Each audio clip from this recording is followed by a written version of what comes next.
খুব বেশি কথা বলার সুযোগ আপনারা কি পেয়েছেন সরকারের সাথে?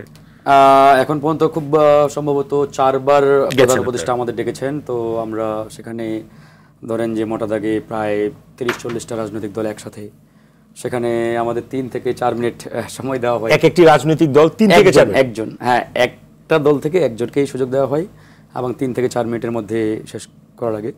তো যাই হোক, সেই মোটা দাগে আপনি টোটাল 4 দফায় 12 মিনিট করে একটা দল পেয়েছে? না না না, এক দল থেকে একজনই বলতে পারে, এক দল থেকে একজন, জি জি, 3 মিনিট সর্বোচ্চ। এই হচ্ছে আলোচনা। যাই হোক, হ্যাঁ, সেই 3 মিনিটে যতটুকু বলা যায় বা যতটুকু পরামর্শ সরকারকে দেওয়া যায় আমরা দেওয়ার চেষ্টা করেছি। তো যাই হোক, এটা আসলে অ্যাকচুয়ালি সরকারের দুর্বলতা কিংবা মানে আমাদের মধ্য থেকেও যে একটা খুব নেতিবাচকতা এর মধ্যে রয়েছে, আমি সেভাবে এটাকে দেখি না। কারণ বাংলাদেশের বড় যে দুটো রাজনৈতিক দল, বিশেষ করে বিএনপি এবং জামাত ইসলামী, তারা কিন্তু একাধিকবার পার্সোনালি বা ইন্ডিভিজুয়ালি তারা বৈঠক করেছেন প্রধান উপদেষ্টার সাথে। তারা তাদের যে সাজেশনগুলো বা মতামতগুলো, প্রস্তাবনাগুলো, সেগুলো কিন্তু তারা দিয়েছেন। তো সেই জায়গা থেকে বিএনপি তাদের প্রস্তাবনাগুলো তারা ইন্ডিভিজুয়ালি দিয়েছে, জামাত ইসলাম তারাও দিয়েছে, আমরা গণ অধিকার পরিষদ আমরাও দেওয়ার চেষ্টা করেছি, অন্যান্য দলগুলো হয়তো পার্সোনালি দেওয়ার চেষ্টা করেছে। এখন প্রশ্নটি হচ্ছে, এই যে সরকারের নিরপেক্ষতা নিয়ে যে প্রশ্নটি সামনে আসছে, আমি মনে করি এই মুহূর্তে এই প্রশ্নটি সামনে নিয়ে আসাটা কিছুটা অবান্তর। আসলে দেখেন, এই সরকার কোনো পলিটিক্যাল পার্টি থেকে আসে নাই। এই সরকার একটা আপামর জনগণের জনসমর্থন নিয়ে কিন্তু ক্ষমতায় আসছে, বা আমরাই নিয়ে আসছি। তারা নিজেরাই আসে নাই, আমরাই নিয়ে আসছি, এভাবে বলতে। আপনি আবার নিজেও কিন্তু এই সরকারের ফরমেশন নিয়ে প্রশ্ন তুলেছেন। আমি একটু শেষ করি। তারা নিজেরাই আসেন নাই, আমরাই নিয়ে আসছি। তো নিয়ে আসার পরে তাদের কোনো পলিটিক্যাল পার্টি নেই, পলিটিক্যাল আইডেন্টিটি নেই। তারা আসছে, চেয়ারে বসছে, একাধারে তারা সরকারের প্রধান, আবার ধরেন জনগণের আপামর একটা জনপ্রতিনিধিত্ব তারা কিন্তু করে।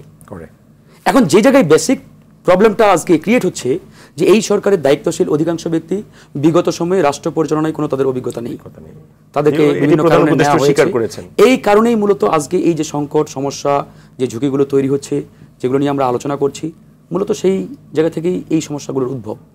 আমরা বারবার এই জন্য এই সরকারকে বলেছিলাম, প্রথম থেকে আমরা বলে আসছি, যখন সরকার গঠনই হয় নাই, সেই 5ই আগস্ট থেকে 8 আগস্ট 3 দিন তো সরকারবিহীন বাংলাদেশ ছিল।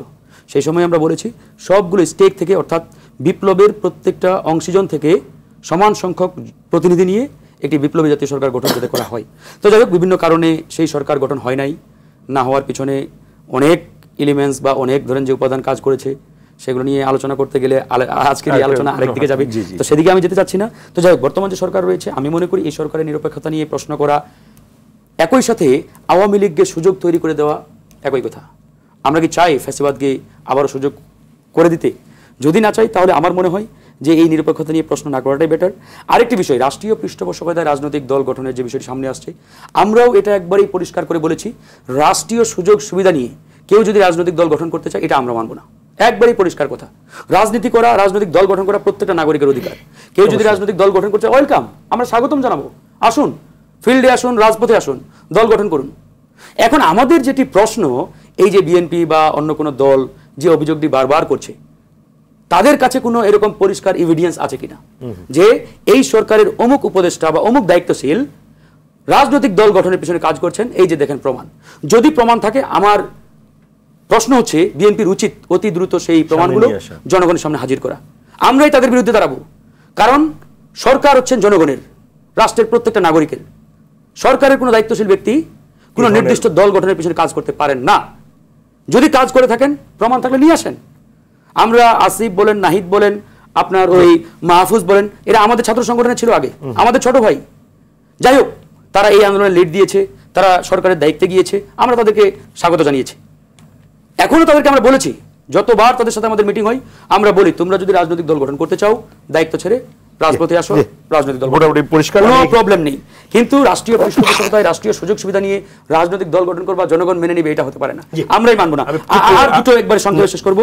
এই যে সংস্কার করার যে বিষয়টি বারবার বলা হচ্ছে, এই সংস্কারের বিষয়ে ভাই বললেন যে এই সরকারকে সকল সংস্কার করার দায়িত্ব কে দিয়েছে? আসলে আমরা কিন্তু সব সংস্কার কথা বলি নাই।